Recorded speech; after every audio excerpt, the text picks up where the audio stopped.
And now I am going to click on my Play Store. Here I am writing Termux. Now here you can see the Termux application, and you can see some of the screenshots related to the Termux terminal. And next, clicking on install, it gets downloading. And next click on open. And now we are in the terminal of Termux application.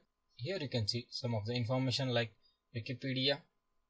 And if you want to install any packages or search any packages, you need to just type pkg search query. Query is related to any package name. And next, installing of packages, you have to type pkg install and a package name. And if you want to upgrade the packages, just type pkg upgrade.